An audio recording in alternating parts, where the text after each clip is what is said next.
Bonjour. L'épidémie du coronavirus révèle l'indiscipline et l'irresponsabilité des Français à nouveau. Et pour comprendre ce qui se passe, il faut aller aux sources du pacte social. Pour ça, on peut prendre la devise d'Alexandre Dumas dans Les Trois Mousquetaires, un pour tous, tous pour un. Qu'est-ce que ça signifie? Un pour tous, ça veut dire chacun est responsable de tout le collectif.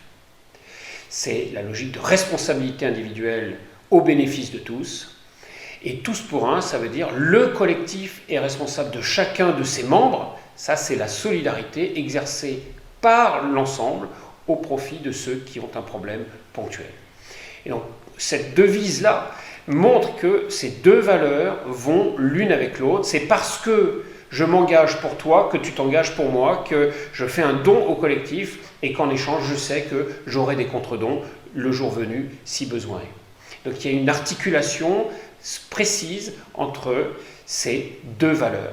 Et ces deux valeurs, elles ne viennent pas d'un roman, elles viennent de la nation suisse, qui a pour devise « tous pour un pour tous ». Et donc c'est intéressant de voir la performance de la Suisse, même si son contexte est assez difficile, la géographie entourée de montagnes, entourée de grands pays dominants, la France, l'Allemagne, l'Empire autrichien, l'Italie, et sans colonie, pas d'accès à la mer, et pourtant, le PIB des Suisses est en moyenne 50% supérieur au PIB des Français. Donc là, il y a de la performance, ça veut dire que ce tous pour un pour tous, semble fonctionner au sein de la société suisse. Et regardons maintenant un deuxième exemple, c'est celui de la communauté juive, qui a pour devise « Chaque juif est responsable de tous les juifs ». Magnifique. Imaginons qu'au sein de toute entreprise, on dise « Chaque salarié est responsable de tous les salariés de toute l'entreprise ». Eh bien, cette société suisse est dans un contexte qui n'est pas forcément très favorable par rapport à d'autres communautés, c'est-à-dire qu'il y a 14 millions de juifs dans le monde, c'est-à-dire 0,2% des 7,5 milliards, 7,7 milliards.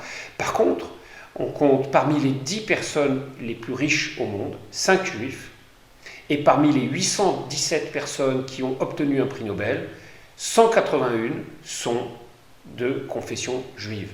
Donc ça veut dire qu'on a 20%, plus de 20% de juifs parmi les détenteurs d'un prix Nobel.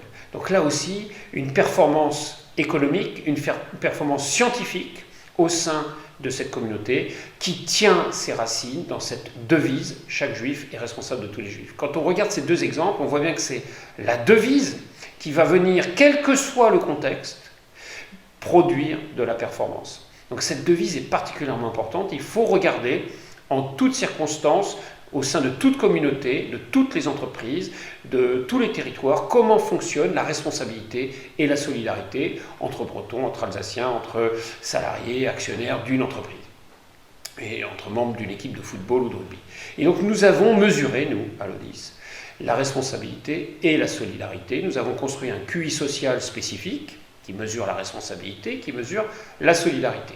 Nous avons fait passer ce questionnaire entre avril et mai 2012 à 861 dirigeants syndicaux et patronaux, en partenariat avec quasiment tous les partenaires sociaux, grâce au soutien d'un certain nombre d'entreprises avec lesquelles nous avons organisé des forums, et chacun des forums était introduit par la présentation des niveaux d'intelligence sociale des représentants et des dirigeants patronaux et syndicaux.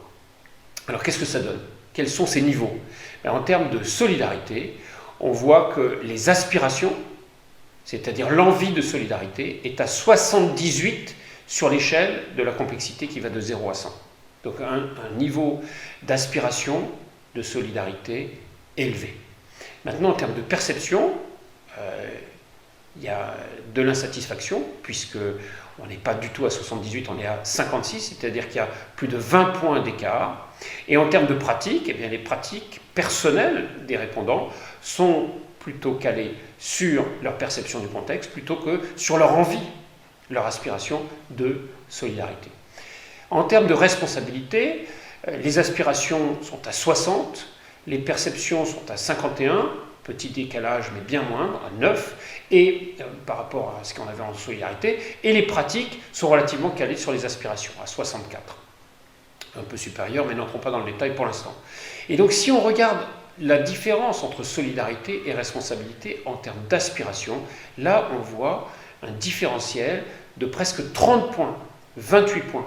C'est considérable, ça veut dire que dans notre société française, nous voulons de la solidarité, mais nous ne voulons pas de la responsabilité autant que nous voulons de la solidarité. Alors que nous venons de voir à quel point ces deux valeurs étaient intrinsèquement liées. En termes de contexte, solidarité, responsabilité, on a à peu près la même chose. En termes de pratique, également à peu près la même chose, avec un plus pour la responsabilité, c'est-à-dire que si on n'a pas ce qu'on veut par les autres, eh bien on se débrouille par soi-même, mais on se débrouille non pas au profit du collectif, mais à son propre profit. C'est la logique du système D, on contourne les règles, c'est ce que disait Churchill. En France, tout est permis, même ce qui est interdit, donc on est responsable de soi, et comme le collectif ne nous permet pas de le faire, eh bien on se débrouille sans lui. Alors, ça c'est très important parce que ça veut dire qu'il y a une déconnexion dans cette articulation responsabilité-solidarité avec une spirale qui ne fonctionne pas comme elle devrait, et donc il faut reconstruire cette spirale, refonder le pacte social. Ça veut dire qu'il va falloir valoriser l'apport de chacun pour le collectif. Les engagements des uns et des autres au profit de l'intérêt général doivent être valorisés. C'est la logique du CV citoyen. Là aussi, vous pouvez voir des précédentes vidéos. Et puis, deuxièmement, il faut valoriser l'apport de chacun par le collectif, même si chacun n'est pas encore engagé. Ça n'est pas grave, il faut donner la parole, il faut donner la possibilité de partager des informations, des expériences, des idées, même avec ceux qui ne sont pas encore engagés dans l'intérêt général. C'est justement par l'organisation d'un vrai dialogue que l'on va pouvoir chercher ensemble l'intérêt général et que l'on va faire progresser tout le monde dans cette quête de complexité, cette compréhension de ce qu'il faut faire, de ce que sont les conditions à réunir pour vivre dans une société plus solidaire et plus responsable. Donc, deux choses à faire simultanément: utiliser le CV citoyen, organiser un vrai dialogue.